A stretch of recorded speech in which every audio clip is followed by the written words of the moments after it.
오늘 말씀은 지난주에 이어서 오늘은 광야의 영권이라는 제목으로 말씀을 보겠습니다. 사람들은 권세를 좋아하고 또 권세가 좋다는 것을 또 압니다. 열심히 공부하라고 자녀들에게 말하는 것도, 또 그렇게 해서 출세하려는 그런 모든 동기도 이 세상에서 남보다 더 나은 권세를 갖기 위한 목적이 많이 있죠. 그래서 좋은 직장에 들어가서 또 높은 지위를 얻고 그로 인해서 많은 재물을 가지는 동기도 그런 정도에 따라서 자기에게 권세가 주어지기 때문에 그렇습니다. 그러나 우리는 그리스도인으로서 그러한 세상의 권세는 매우 제한적인 권세라는 것도 알아야 되겠죠. 왜냐하면 이 세상을 다스리는 근본적인 권세는 하나님으로부터 나오는 영적인 권세에 있기 때문입니다. 보이지 않는 영적 세계가 보이는 이 세상의 모든 것을 다스리고 있다는 것을 알기 때문이죠. 그래서 보이는 세상 권세는 그것이 절대적이고 가장 위대해 보이지만 그 권세의 실제는 그 뒤에서 보이지 않는 영적인 권세에 의해서 다스려진다는 것을 우리는 볼 수 있어야 됩니다. 성경에서 예를 들면 출애굽을 한 이스라엘 백성들이 광야에서 그 이스라엘 백성들이 가르던 진로를 막는 그 아말렉과의 전쟁이 일어나죠. 그때 그 아말렉과의 전쟁에서 일선에 나가서 직접 싸움의 선두 지휘를 하는 사람은 여호수아 장군이었고, 또 그 군사들이 실제 전투 상황에 직면했습니다. 그러나 실제 전쟁은 여호수아와 그 군대들이 싸우는 것은 사실이죠. 그러나 그 전쟁의 실제적인 권세가 나오는 근원은 그때 그 산꼭대기에 올라가서 두 팔을 들고 기도하는 모세의 기도를 통해서 나왔다는 것을 성경이 기록하죠.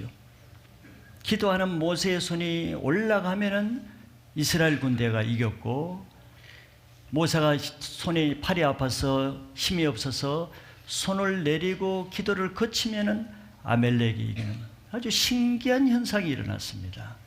그래서 모세의 기도에 따라서 여호수아와 이스라엘이 이기기도 하고, 기도를 하지 않음으로 인해서 이스라엘이 힘껏 싸우는 것은 똑같이 싸우는데 모세의 손이 내려가면은 지는 현상이 일어났죠.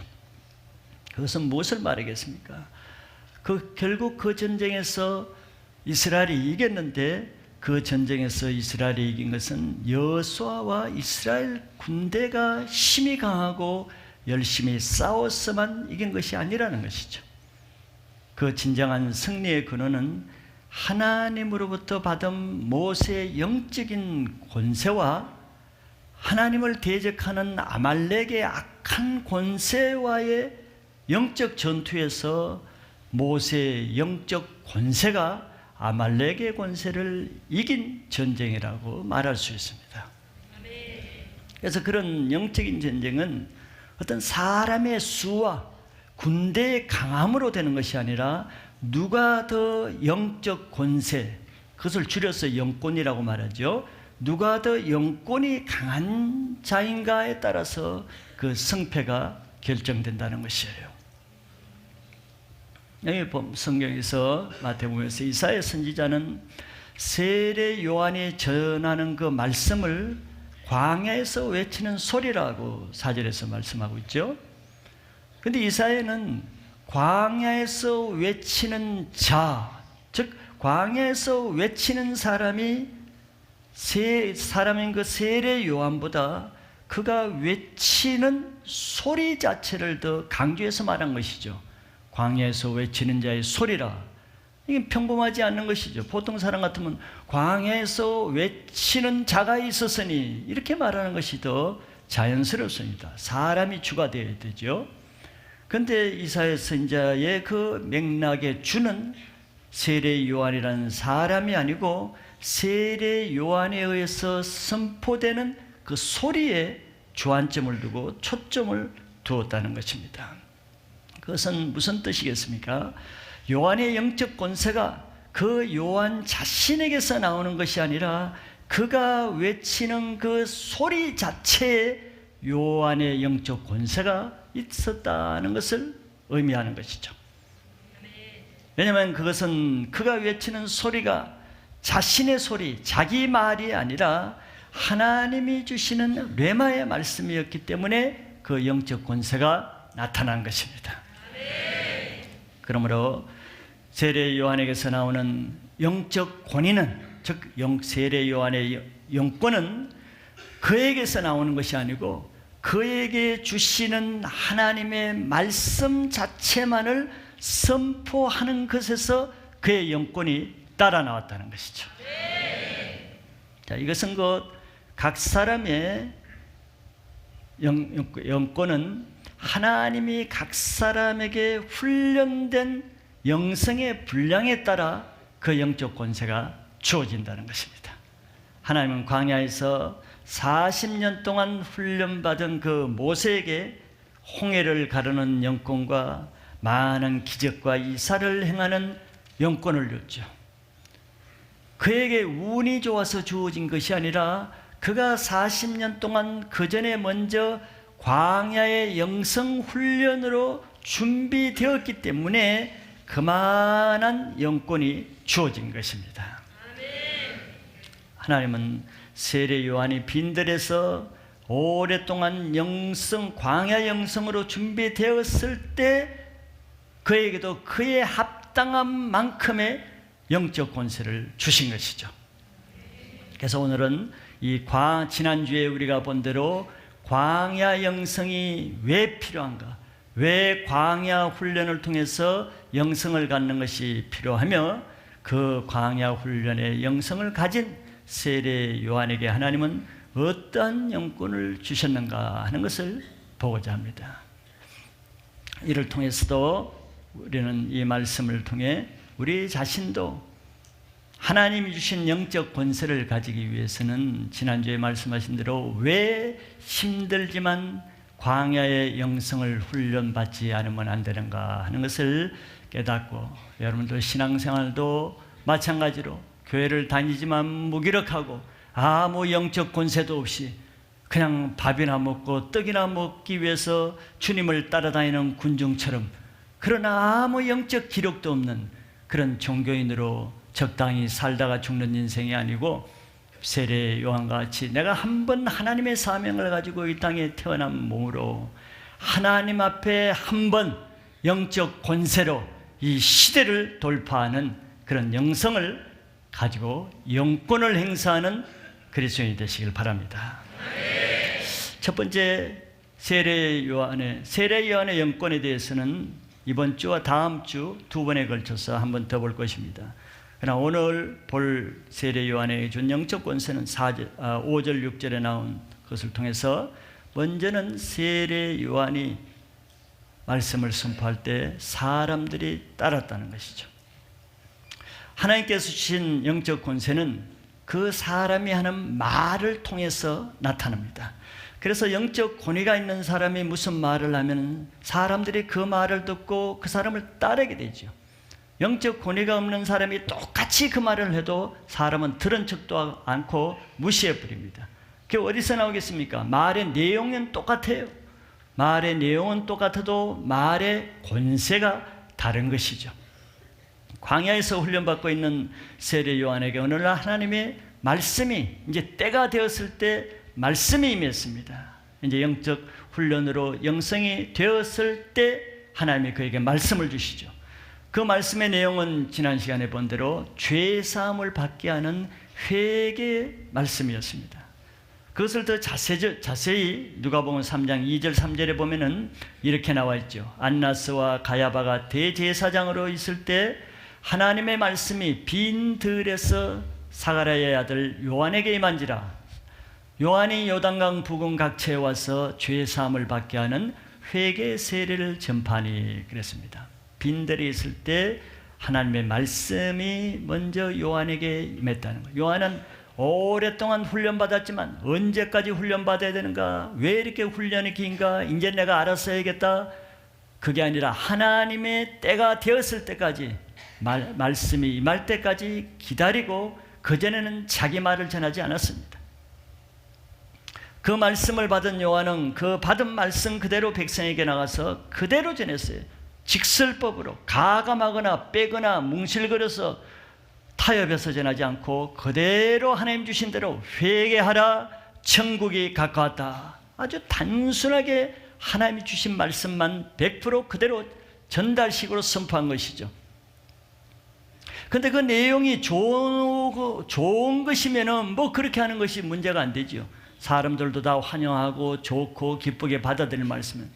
그러나 하나님이 첫 메시지로 세례 요한에게 준 말씀은 사람들에게 그렇게 좋은 호응을 받을 만한 말씀이 아니고 사람들에게 매우 부담감을 가지고 거부감을 일으키게 하는 사람들의 회개를 촉구하는 메시지였어요.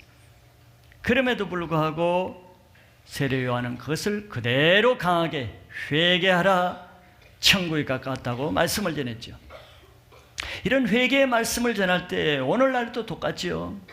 인간적인 사람들은 그런 말씀을 전할 때 대적하고 거부 반응을 일으키고 귀를 막습니다. 성령이 충만한 스데반이 바리새인들에게 그들의 죄를 강하게 책망할 때 그들은 귀를 막고 이를 갈면서 돌려쳐 죽였죠. 이게 일반적입니다. 모든 사람이 그런 것이 아니고 속에 죄를 품고 악하고 마음이 강팍하고 인간적이고 종교적인 사람은 회개의 메시지, 죄에 대한 메시지라면 견딜 수가 없어요. 우리 교회는 아직 일을 가는 것은 내가 못 봤는데 귀를 막는 사람이 있을지 몰랐어요. 근데 귀를 막아도 안 되면 일을 가는 거예요. 근데 속으로 가니까 모를 수도 있죠.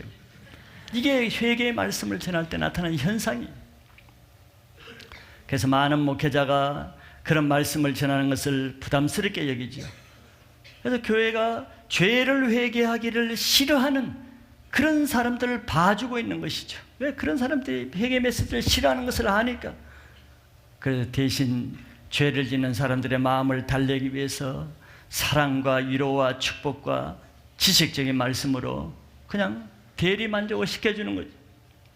그러면은 그런 사람이 부담 없이 교회에 주일날 앉았다가 가는 사람은 많겠죠. 주의를 지키는 사람은 많겠죠. 그래서 많은 사람들이 그 교회에 모일지는 몰라도 그곳에는 1년, 2년 가도 죄를 회개하는 역사는 없을 것이며 그로 인해서 생명이 다시 회복되고 인생이 변화되는 역사는 없을 것이며 갈수록 많은 종교인들이 죄를 회개하기를 거부하는 종교인들이 그 안에 가득하게 되겠죠. 그것이 예수님이 와봤을 때 바리새인들의 회당이요 성전의 모습이 그런 모습이었습니다. 아무도 회개 메시지를 전하지 않는데 그런 분위기 속에 지금 세례 요한이 강력하게 회개 메시지를 전하는 것이죠. 그런데 놀랍게도 세례 요한이 회개 메시지를 전했을 때 많은 사람들이 예루살렘과 온 유대와 요단강 사방에서 다 그에게 나왔다고 했습니다. 이 놀라운 일이죠. 바리새인들이 아마 이런 말씀을 전했으면 들은 척도 안 하고 아무도 나오지 않았을 거예요. 바로 이것이 우리가 말하는 광야의 영권입니다. 광야에서 훈련받은 영성만큼 그 영권이 그에게서 나오는 것이죠. 하나님의 구원받기로 준비된 사람들은 이런 메시지를 다 은혜로 받고 마음으로 받아서 그 말씀을 듣고 오히려 주님께 나온다는 것입니다. 그런데 세례 요한은 그때까지 그렇게 유명한 알려진 인물이 아니었습니다. 우리가 무슨 그냥 직위를 가지고 대통령이 말하면은 대통령이니까 말을 좀 들어주고 왕이 선포하니까 들어준다 하지만 세례 요한은 그때까지 그는 정규적인 랍비 학교를 다닌 것도 아니고 종교기관에서 인정하는 서기관도 아니고 율법사도 아니고 제사장도 아닌 종교사회에서는 공식적으로 인정하는 직함이 아무것도 없는 그냥 무명인사 광야의 그냥 광야 사람이에요. 그런 사람의 말씀을 선포한 것입니다. 직분으로 선포한 게 아니에요. 유명세를 가지고 이름으로 선포한 게 아니에요. 단지 광야에서 그는 낙타 트롯을 입고 메뚜기와 석청을 먹이면서 이름 없이 살아온 광야 사람으로서 그냥 말씀을 전한 거예요. 또한 요한은 다른 어떤 능력 있는 모세와 다른 선지자처럼 그가 이 메시지를 전하기 전까지 백성들에게 그의 능력을 입증하고 하나님의 사람이라는 것을 입증할 만한 큰 관심을 끌 만한 어떤 능력과 이사와 기적을 행한 적도 없어요. 뭐 그것으로라도 사람이 저 사람은 하나님의 사람이라고 인정할 수도 있겠지만 그것도 행한 것이 아니에요. 그리고 예수님처럼 무슨 오병이어를 일으켜서 빵을 주고 병을 고쳐주고 사람들에게 어떤 유익을 줄 만한 것을 미리 또 보여준 것도 아닙니다. 사람에게 인기를 끌 만한, 사람이 인정할 만한, 사람의 호감을 가질 만한 그 어떤 것도 나타나지 않은 상태에 그가 말씀을 전한 거죠. 그럼에도 불구하고 그 요한의 말을 듣고 그렇게 많은 사람들이 사방에서 다 나온 것은 한 가지, 그의 영적 권세 때문이었습니다. 그 영적 권세가 어디에서 나왔겠어요? 바로 세례 요한은 자기 말을 한 것이 아니고 하나님이 빈들에서 주신 하나님의 말씀을 그대로 전파했기 때문에 그 말씀을 통해서 영적 권세가 주어진 것입니다. 당시 유명한 제사장들이나 서기관이나 율법사들은 평생 성경을 연구하고 정식 신학교인 랍비의 학교에서 평생 동안 신학을 연구하는 그런 사람들입니다. 그분들은 매 주일마다 안식일마다 회당이나 성전에서 말씀을 가르치고 전파하고 설교를 했죠. 그럼에도 백성들은 그들을 따르지 않았습니다. 정교인들은 하나님의 말씀을 깊이 파고 어렵게 공부하고 힘들게 애써서 연구하고 가르쳤지만 가르칠 때도 뭐 쉽게 가르치겠어요? 자기가 어렵게 배웠기 때문에 어렵게 가르쳤지. 자기가 어렵게 이해하지 못하니까 남도 어렵게 이해하지 못하게 가르쳤지. 이게 종교인의 특징이에요. 하나님의 쉬운 말씀을 어렵게 드리면 그걸 무슨 권위로 생각하는 거예요.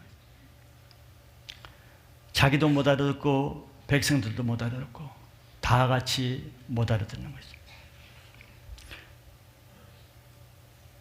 사람의 영적 권세는 그 사람의 영성의 정도에 따라 나타나는 것이죠. 세례 요한만이 백성들에게 죄를 회개하라고 전했겠습니까? 수천 년 동안?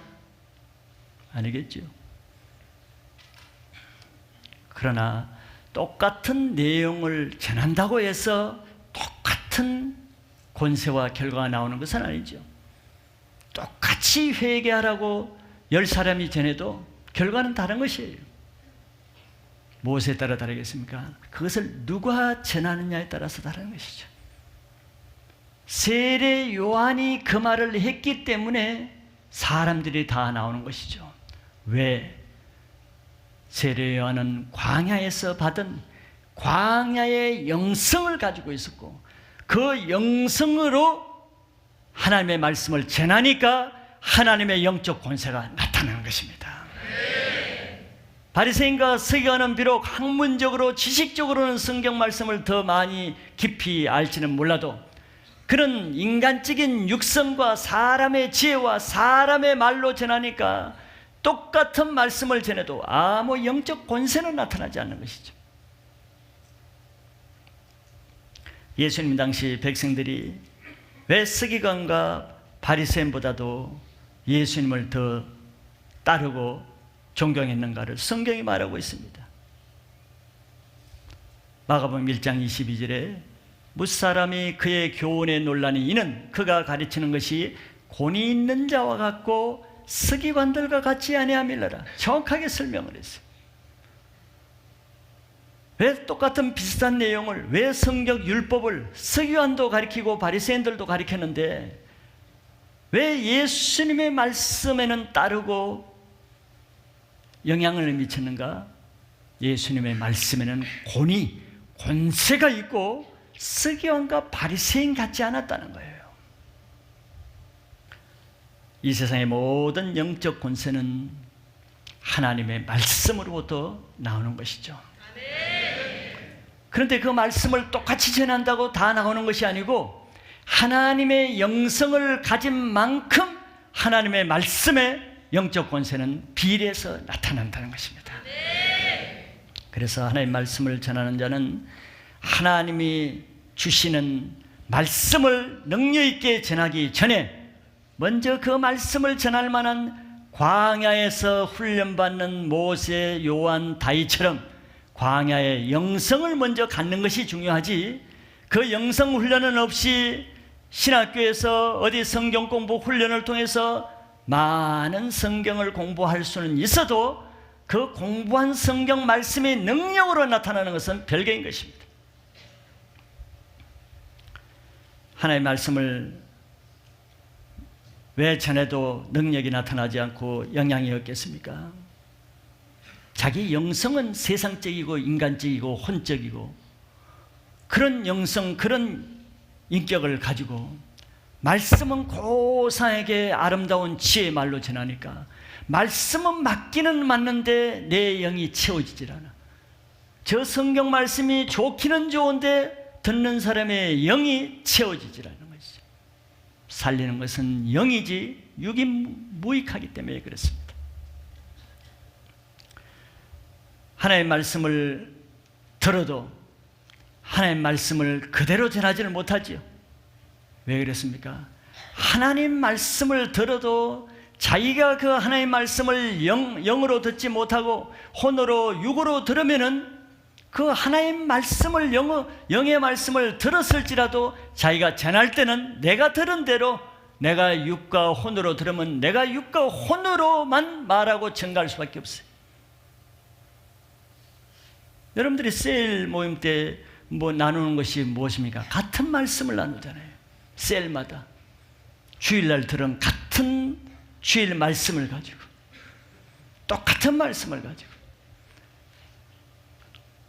셀원들이 5명이면 5명이 똑같은 셀지를 가지고 똑같이 주일날 말씀 들은 가지고 나눌지라도 다르지요. 내가 주일날 그 영의 말씀을 영으로 들은 사람은 그것을 들은 대로 같은 말씀을 영으로 나누고 적용하고 말할 수 있지만 똑같은 장소에서 똑같이 들었는데도 영의 말씀을 육으로 혼으로 들은 사람은 엉뚱하게 반대 말을 하잖아요.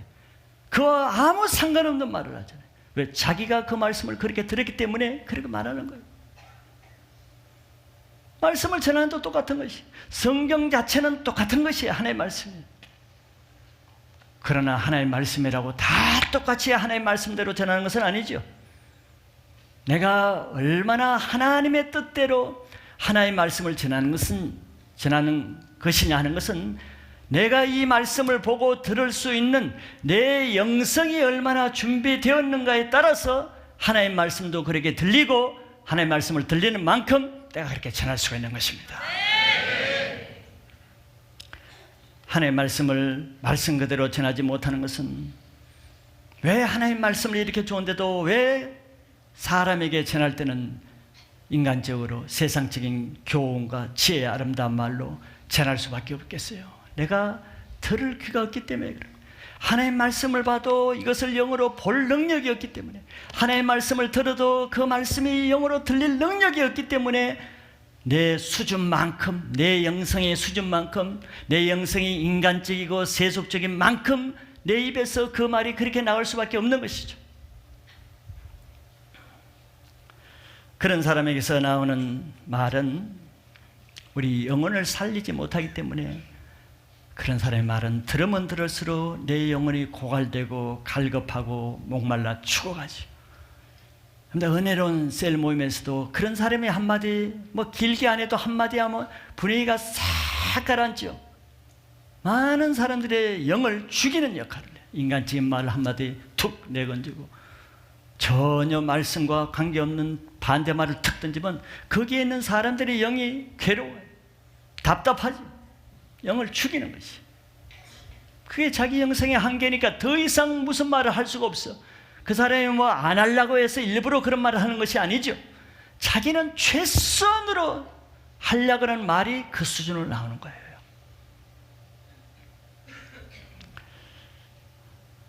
그렇기 때문에 우리는 이런 세례요한 같이 광야의 영적 권세를 행하기 위해서는 말만 잘하고 성경 공부만 지식으로 한다고 되는 것이 아니고, 세례요한과 같이, 모세와 같이, 다윗과 같이 먼저 내가 왜 광야에서 내 인격을 훈련받아야 되는 이유가 어디 있는가를 우리는 알고 있어야 훈련받는 것이 기쁘고 부담이고 억울하고 피의식이 아니고 소중한 갑지부를 한다는 것을 인식해야 자원함으로 훈련에 임할 수 있을 거예요. 단순한 삶, 자기를 죽이는 삶, 이 세대를 본받지 않는 삶, 하나님의 말씀에 순종하고자 하는 삶, 이게 광야 훈련이라고 했습니다. 안방에서 나오고 온실에서 나와야 되는 것이, 종교의 틀에서 나와야 되는 것입니다. 광야의 영권은 하나님의 말씀을 영어로 들을 수 있는 단계까지는 계속 우리는 육을 죽이고 자기를 부인하는 영성훈련이 필요한 이유가 여기 있죠. 아직까지도 하나님의 말씀이 영어로 들리지 않고 그 말씀이 그 말씀이고 지난주 말씀이나 이번 주 말씀이가 늘 그거고 들을 귀가 열리지 않으면 말씀을 많이 듣는다고 내 신앙이 변하지 않는 이유는 그것 때문에 그래요. 들려야 변하는 것이죠. 그런데 내가 그 말씀을 들을 수 있는 영성이 없는데 어떻게 듣겠어요? 그래서 우리는 세례 요한처럼 하나님의 말씀을 듣기 위해서 먼저 영성을 훈련하고, 두 번째는 하나님의 말씀을 들으면은 듣는 그대로 붙이거나 변질시키거나 타협하지 않고 그대로 100% 하나님의 말씀만 전함으로써 여러분들을 통해서 영적 권세가 나타나는 능력을 목도하시기 바랍니다. 그래야 내가 한마디 하면은 내 믿지 않는 남편이 내 말에 수긍을 하고 교회를 나오기도 하고, 내 가족들이 믿지 않는 말이라도 내 한마디 말을 하면 그 분위기가 다르게 모든 죄들이 끊어지면서 주님 앞에 나오는 역사가 있는 것은 내 영권이지 내가 거기서 지위가 높고 가족 중에서 내가 가장이고 그래서 그런 것이 아닌 것입니다. 여러분들 말 한마디에 여러분들 가정이나 직장이나 주위에서 셀에서 교회에서 영적 권세가 나타날 때까지 영성훈련을 할 수 있길 바라요. 두 번째는 말씀의 역사입니다. 세례 요한의 영적 권세가 나타나는 것은 말씀의 역사로 나타났다는 것이죠. 하나님부터 받은 영적 권세는 선포한 말씀이 말씀 그대로 나타나는 것을 통해서 증거가 됩니다. 하나님은 자기 말씀을 통해서 자기 권세를 행하신 분이기 때문에 그러죠. 우리가 창세기에서 보면은 하나님은 태초로부터 자기 권세를 어떻게 나타내는가를 창세기 1장에서 잘 말씀해 주고 있습니다. 태초에 하나님은 자기 권세를 말씀으로 나타내죠. 빛이 있으라 말씀을 선포할 때 빛이 딱 있었어요. 어떻게? 말씀 그대로 있었단 말이죠. 하늘에 궁창이 있으라 말씀 한마디를 했을 때 말씀 그대로 되었단 말이에요. 이게 말씀이고, 이것이 말씀을 통해서 뭐가 나타나는 것입니까? 하나님의 능력과 하나님의 권세가 말씀을 통해서 나타나는 것이죠. 이 땅에 오신 예수님도 마찬가지였어요. 광풍을 들어 잠잠하라고 말씀하시니까 광풍이 말씀대로 잠잠해졌단 말이에요. 뭐 때문에 그래요? 말씀을 통해서 나타나는 예수님의 권세에 순종하는 것이죠. 마찬가지입니다. 이와 같이 세례 요한이 회개하라, 천국에 가까웠다, 회개하라는 말씀을 선포했을 뿐이에요. 그런데 많은 사람들이 그에게 나오는 영적 권세에 따라서 두 번째 나왔을 뿐만 아니라 그들이 나오자마자 그 말씀, 즉 무슨 말씀? 회개하라는 말씀에 따라 자기 죄를 자복하고 요단강에서 회개 세례를 받는 말씀이 이루어지는 역사를 나타냈죠. 그것이 말씀을 통해서 나타나는 세례 요한의 영적 권세입니다. 이러한 영적 권세는 서기관이나 다른 사람이 회개하려 했다면 들은 척도 안 했을 거예요. 절대 나타날 수가 없습니다. 그리고 백성들이 세례 요한의 회개하라는 말씀을 듣고 세례 요한에게 나온 것은 단지 그가 어떤 사람인가를 알아보기 위해서, 만나보기 위해서 나온 것이 아니죠. 또한 세례 요한의 말씀을 감동을 받아서 그 또 다른 말씀을 더 듣기 위해서, 좋은 말씀을 더 즐기고 듣기 위해서 나온 것도 아니었어요. 그래서 나와서 또 다른 말씀 전해주셔서 회개는 안 하고 가만히 앉아서 또 더 좋은 말씀 없습니까? 지난번에 회개하라, 천국에 가깝다, 너무 좋았습니다 세례 요한님, 다음 또 말씀해서 2편 말씀해 주세요. 앉아서 기다리고 있는 게 아니에요. 오늘날은 그런 시대죠.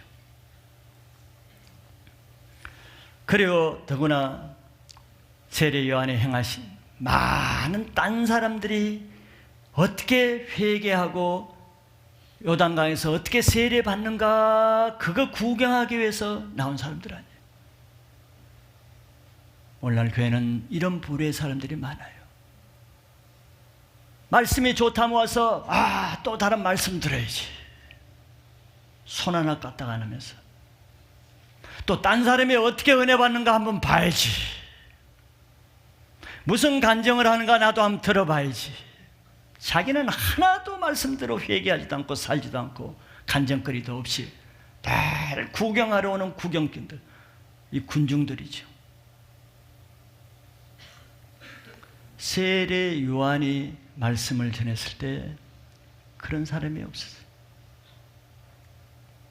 다 거기 나온 사람들의 목적은 한 번 들은 그 말씀에 그대로 순종해서 회개하기 위해서 나온 거예요. 말씀대로 살기 위해서 말씀을 듣고 나온 것입니다.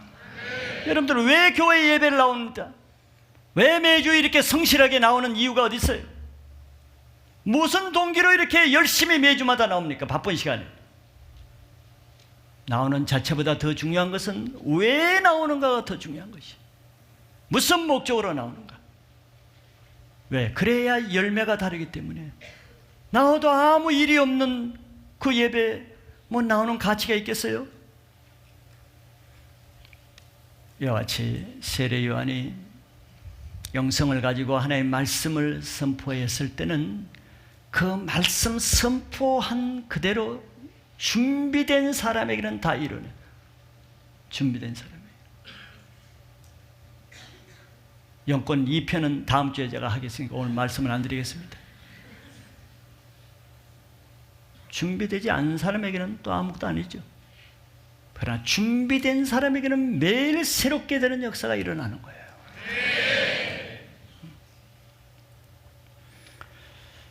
왜냐하면 하나님이 세례 요한에게 왜 말씀을 주시겠어요? 생각해 보세요. 빈들에서 훈련받는 세례 요한에게 하나님이 왜 친히 찾아오셔서 그에게 왜 그 말씀을 주시겠어요? 또 그 많은 말씀 중에 왜 그때 그 시에는 회개하라, 천국에 가깝다, 그 말씀을 왜 주시겠어요? 생각해 보실 수 있겠죠, 여러분들. 왜 이 주일에 이 말씀을, 이 시대에 그 말씀을 꼭 주시는가? 그걸 알아야 되는 거예요. 하나님은 사랑이시기 때문에 그 시대에 그 순간에 세례 요한 보고 사람들이 좋아하는 사랑하라 주님이 너를 사랑하신다 이런 말씀을 전할 수도 있죠. 뭐 하나님 못 줘서 못 주시는 게 아니죠. 왜 그 말씀을 주시겠어요? 그리고 그 말씀을 주신 하나님은 무슨 목적을 가지고 또 그 말씀을 주시겠어요? 하나님은 그 시대에 그때 그 백성 그 사람에게는 그 말씀밖에 없고 그 말씀이 가장 중요한 말씀이고 그 타이밍에는 그 말씀밖에 없기 때문에 그 말씀을 첫째는 주시는 것이고, 두 번째는 하나님의 세례 요한 보고 네가 알았어, 네가 이제 그 정도 훈련 받았으니까 네가 전하고 싶은 거 전해라 이렇게 할 수도 있어. 요한아, 네가 원하는 대로 한번 전해봐라. 뭐 이 한마디 하면 끝나요. 그러나 하나님은 세례 요한에게 회개하라, 천국에 가까웠느니라 직접 말씀을 주셨어요. 그건 뭘 말하겠습니까? 그것은 주신 내가 하나님이에요. 네가 내 말을 그대로 전하면은 그 말을 내가 이룰 것이라는 거예요. 내 말은 내가 이룬다는 뜻입니다. 왜? 하나님 자신이 말씀이거든요. 요한복음 1장 1절에 하나님은 말씀이십니다. 그래서 하나님의 말씀을 주시는 것은 하나님을 증거하는 것이고, 하나님을 증거하면은 하나님이 일하시겠다는 보증을 주시는 거예요. 그래서 우리는 말씀을 들으면은 우리가 행동을 뭐 해서가 아니라 말씀 자체의 능력이 있는 것을 여러분들 체험하실 거예요. 말씀 자체의 능력이 있다는 것은 말씀 자체가 하나님이시기 때문에 그런 거예요. 히브리서 4장 12절에 말씀의 역할에 대해서 이렇게 말씀했죠. 하나님의 말씀은 첫째는 살았다 그랬어요. 죽은 말씀이 아니에요. 살아있는 거예요. 살아있는 것은 활력이 있습니다. 활동력이 있어요. 워킹한단 말이지. 역사한단 말이지. 아무것도 일어나지 않는 것은 살아있지 않은 것이죠. 하나님의 말씀은 살아있어 지금 활력이 있는데, 근데 활력의 정도가 있는데 어느 정도 하냐면 좌우에 날선 어떤 금보다도 예리하다는 거예요. 어떤 수술실에는 메스보다도 더 예리하다. 왜? 수술의 메시는 살밖에 쪼개지 못하죠.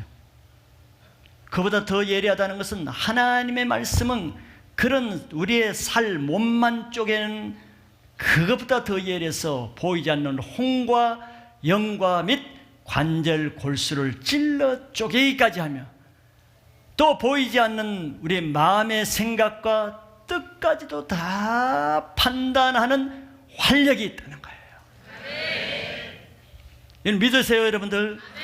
이걸 믿으셔야만 이렇게 매주일날 나오셔서 말씀을 들을 근거와 말씀을 들을 목적이 분명해지는 것입니다. 사람의 말은 저렇다고 말한 어디에도 없어요. 저 주어가 뭡니까? 주어가 하나님의 말씀은, 하나님의 말씀은 주어가 사람의 말이 아니에요. 지식도 아니에요. 하나님의 말씀만이 저런 능력이 있기 때문에 여러분들은 하나님의 말씀만을 들으려고 나와야 됩니다. 그래서 두 번째 더 중요한 것은 저 하나님의 말씀은 살았고 운동력이 있기 위해서는 그 시에 주시는 하나님의 말씀을 영어로 들을 때만 저런 역할이 나타난다는 거예요. 이게 차이인 것이죠. 바리새인과 서기관도 똑같이 율법 성경을 전했어요. 그러나 그들의 말은 죽었기 때문에 활력이 없고 칼이 아니라 뭉뚱한 몽둥이보다도 못한 그런 무기력한 것은 하나님이 그 시에 성령으로 주시는 말씀을 들을 능력도 없고 귀도 없고 깨달을 권세도 없기 때문에 그냥 죽은 기록된 지식으로 전했기 때문에 그런 것이죠. 이게 말이 어려운 거예요.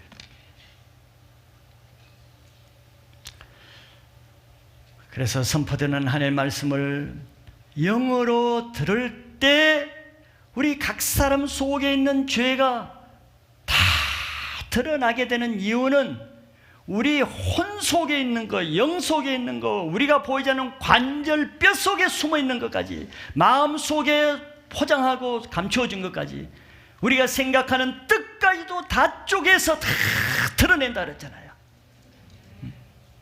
그러니 말씀을 영어로 들을 때 멀쩡하던 사람이, 점잖은 사람이 갑자기 자기 양심의 찔림을 받고 통곡을 하는 일이 일어나고, 점잖게 앉아서 자기 죄를 숨겼던 사람이 그 숨겨진 죄가 생각이 나서 가슴을 치기도 하고,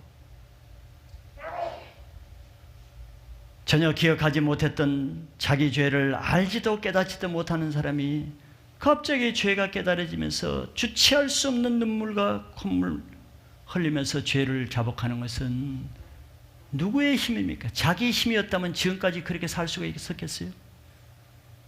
말씀을 들으니까 그 말씀이 살아서 내가 타치할 수도 없는 내 혼영 관절 골수 깊은까지 말씀이 파고들어가지고 나를 후회 파듯이 내 죄를 다 잡아내가지고 들춰내는 거예요.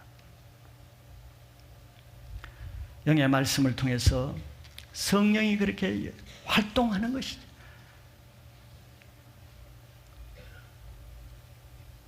주사를 맞으면은 그 주사의 약성이 우리 몸에 들어가면은 골고루 우리 몸에 활동을 하듯이, 그러나 주사를 안 맞으면 뭐 그런 일이 안 나타나지만, 말씀을 내가 일단 받지 않으면은, 입에만 들고 단물만 빼놓고 뱉어버리면, 창자에 들어가지 않으면 말씀을 들어도 아무 변화가 없죠. 증세가 없죠.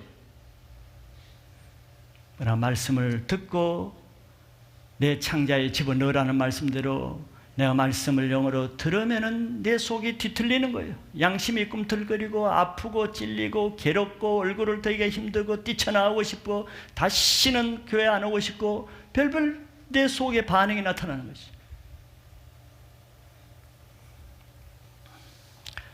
그러나 이렇게 말씀을 듣고 그 영의 말씀 속에서 자기 죄가 드러나서 회개가 되는 사람은 그 마음이 정직하고 겸손한 순전한 사람입니다.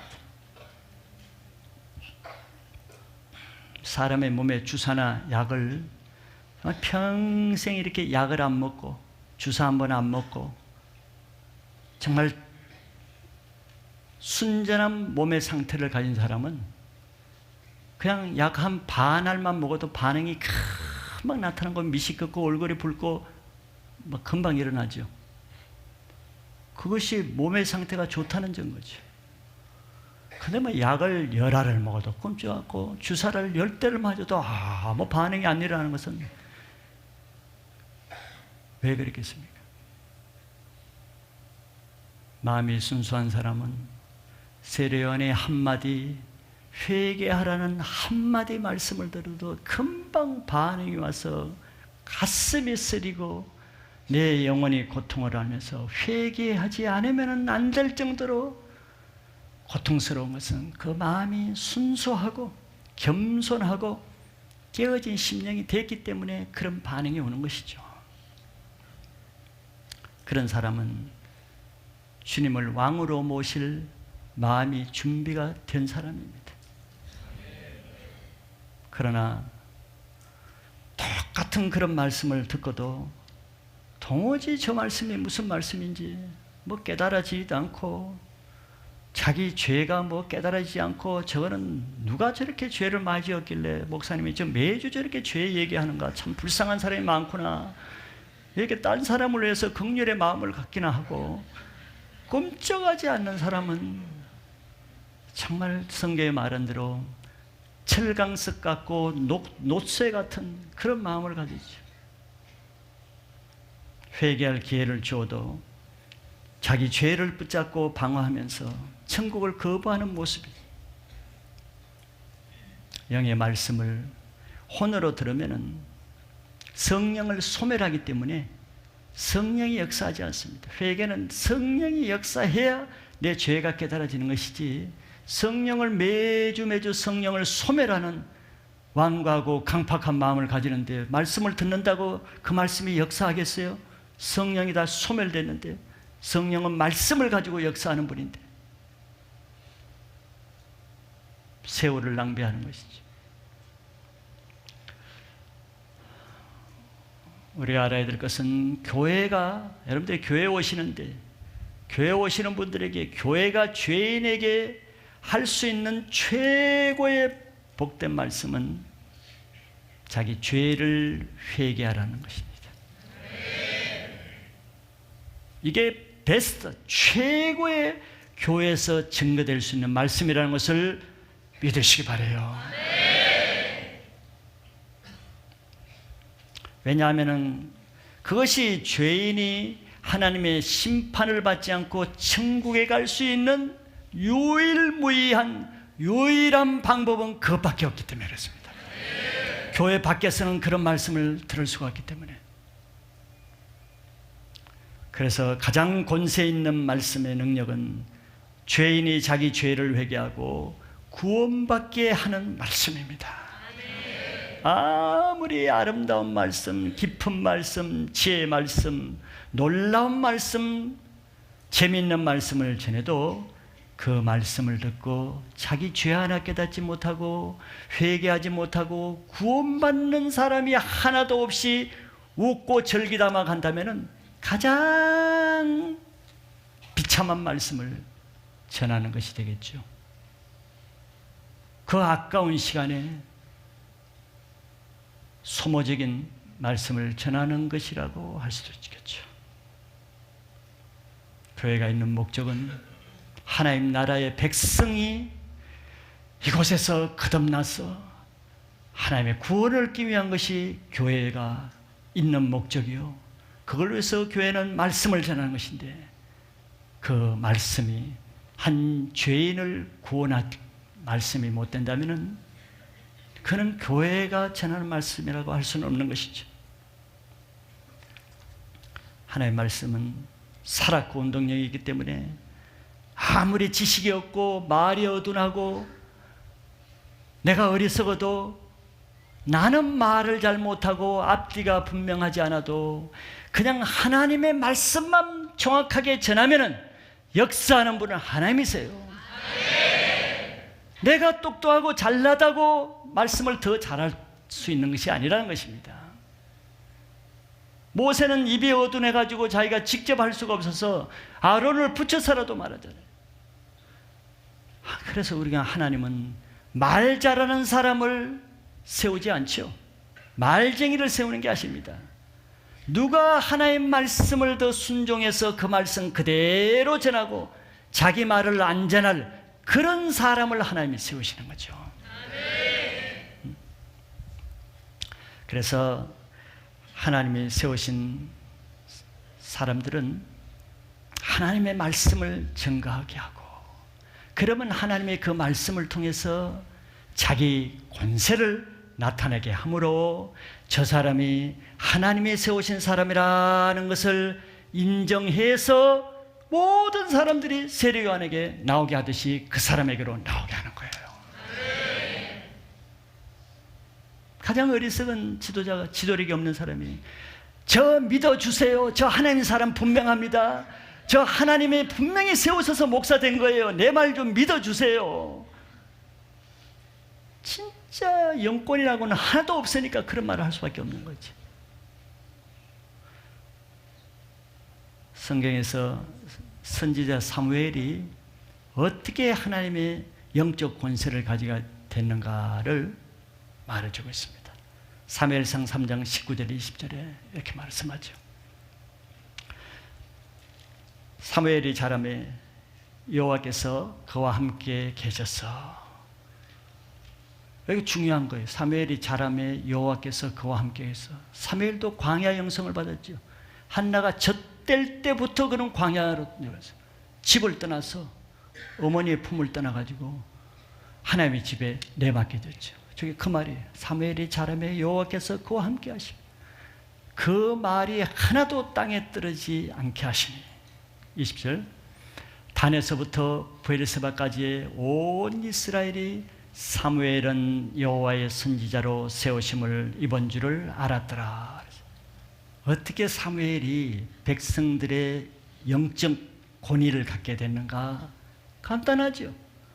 여기 보면 사무엘은 뭘 말을 잘해서 인품이 좋아서 능력이 있어서 학벌이 좋아서 아무 말도 없어. 사무엘이 하나님이 세우신 자라는 것을 백성들로부터 그의 영적 권위를 인정받은 것은 간단한 거예요. 어쩌면 그가 먼저 광야의 영성을 준비하시 그가 평소에 하나님과 함께 계셨다는 거예요. 하나님과 동행하는. 그리고 나서 하나님이 그에게 어떻게 세우냐? 그가 하는 말, 그는 하나님에서 받아서 하는 말이죠.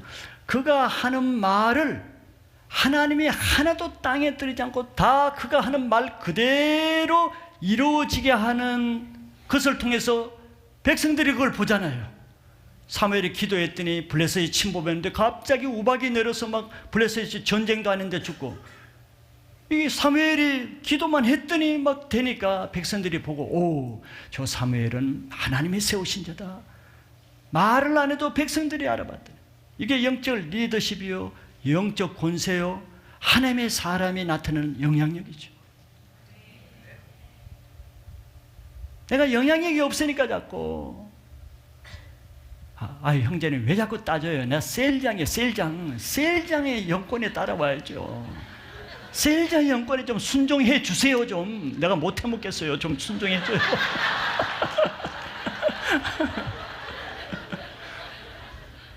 아이고, 영권이 얼마나 없으면은 영권을 달라고 하소연을 하고 있네.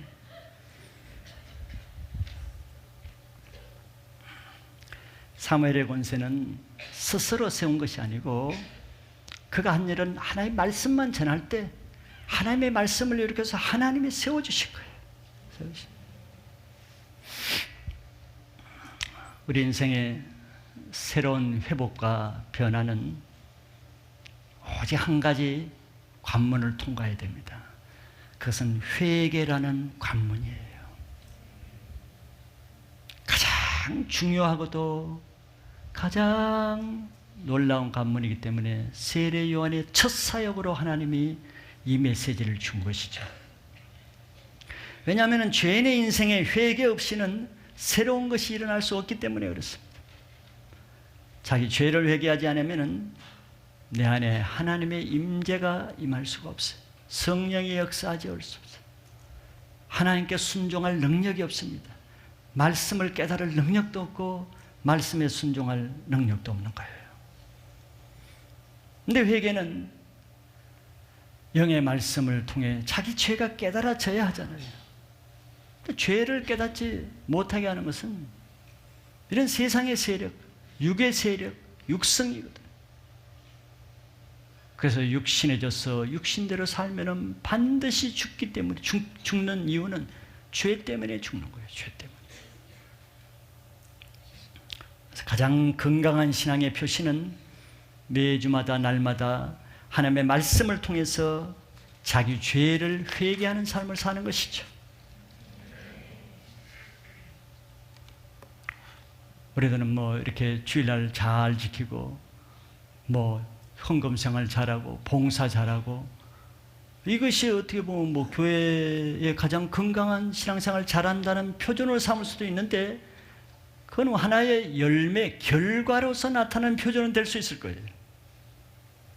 그러나 진짜 중요한 그 속에는 핵심 표준은 되지 않죠.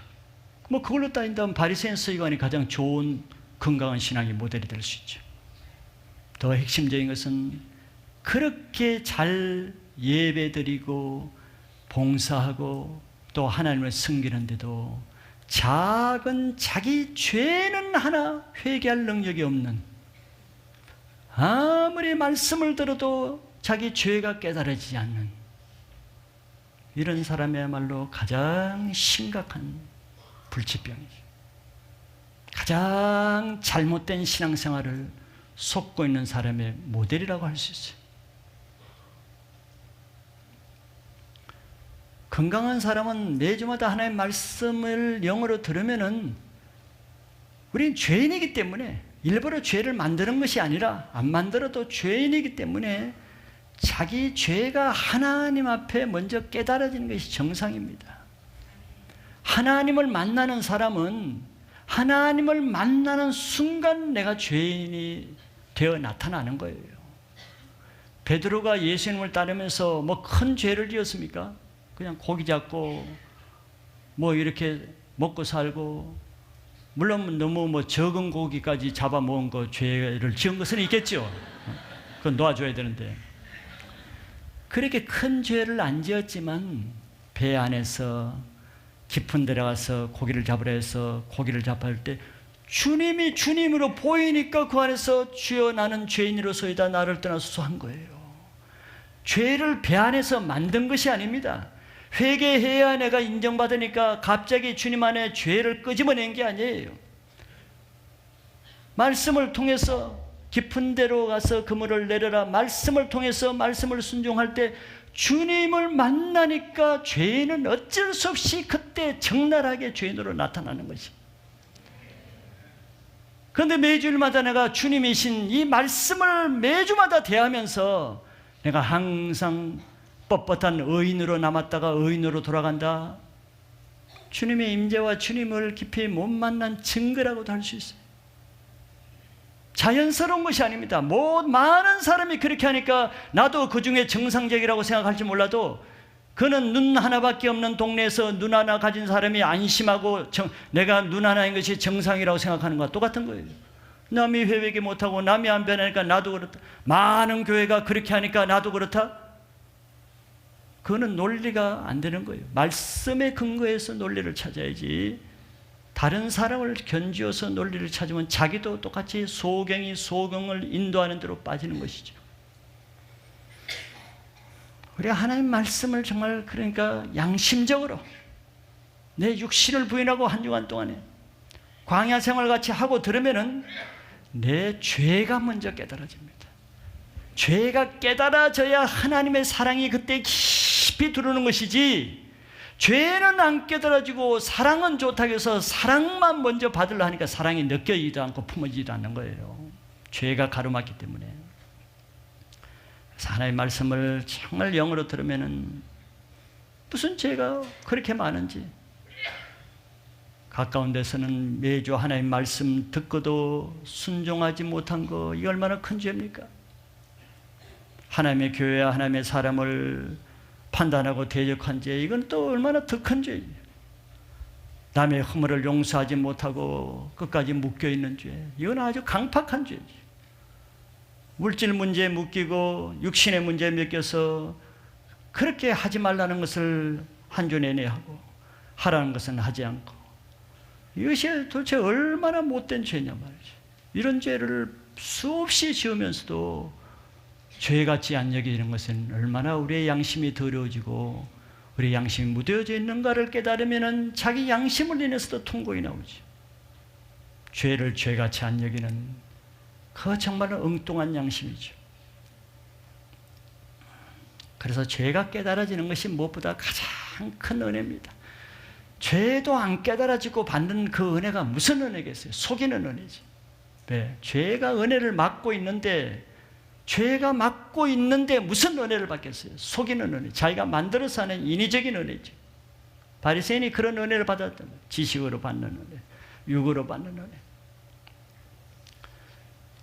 아무리 기도를 해도 자기가 죄가 뭔지를 깨달아지는 안다면은 지금 무슨 기도를 하고 있는 거예요? 내가 금식을 해도 뭐 내 죄가 안 깨달아진다, 지금 무엇을 위해서 금식을 하고 있는 거예요? 내가 뭐 그런 걸 폄하하는 건 아니에요. 목적을 더 분명히 하란 말이죠. 목적, 기도하는 목적, 금식하는 목적과 내가 하나님께 헌신하는 목적이 분명해요. 목적이 분명하면요, 내 마음 자세가 바뀌어지는 거예요. 목적이 분명하지만 기도를 해도 마음은 노릇해서 기도하고, 기도라는 일을 하고 금식이라는 일을 하니까 마음은 요동치 않는 거예요. 죄가 안 깨달아지는 것은 마음이 부하고 교만하기 때문에, 교만한 마음에는 성령이 역사하지 않기 때문에 죄가 깨달아지지 않죠. 그래서 가장 악하고 큰 죄인은 다시 말하지만 죄를 깨닫지 못하는 사람입니다. 회개할 수 없기 때문에 그렇죠. 그렇기 때문에 자기 죄를 회개하는 것이 최고의 광야의 영성입니다. 훈련을 어디까지 받아야 되는가? 늘 회개의 영이 임할 때까지. 그래서 하나님의 말씀이 영어로 들릴 때까지. 그것이 세례 요한의 광야의 영성의 마지막이었어요. 죄가 회개되고 깨끗하게 되고 그 다음에 하나님의 말씀이 영어로 들리고 그리고 나서 이제 하나님은 그에게 말씀을 주셔서 말씀을 선포할 때 광야의 영적 권세가 나타나게 된 것이죠. 뭐 다음 이제 보면 열매가 그것을 말해주는데 내가 아무리 신앙생활을 잘하고 있다. 뭘 근거로? 하나님은 열매를 근거로 하는 거예요. 열매를. 열매는 바로 그것이 영적 권세 정도에 따라 나타납니다. 영향력이죠. 내 말과 내 행동을 통해서 어떤 영향력과 어떤 영적 권세가 행해지는가? 그것이 내 신앙의 실제지. 내가 얼마나 많은 것을 훈련받았다. 그래서 내가 많은 성경 공부도 훈련받고 많은 기도도 하고 많은 것을 했다. 좋죠.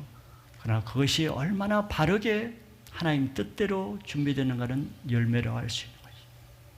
그 열매는 영적 권세를 통해서 나타나는 거죠. 그런데 신앙을 하면은 신앙을 한 만큼 영성을 통해서 영적 권세를 행하는 권세 있는 신앙생활을 하시기를 축원합니다.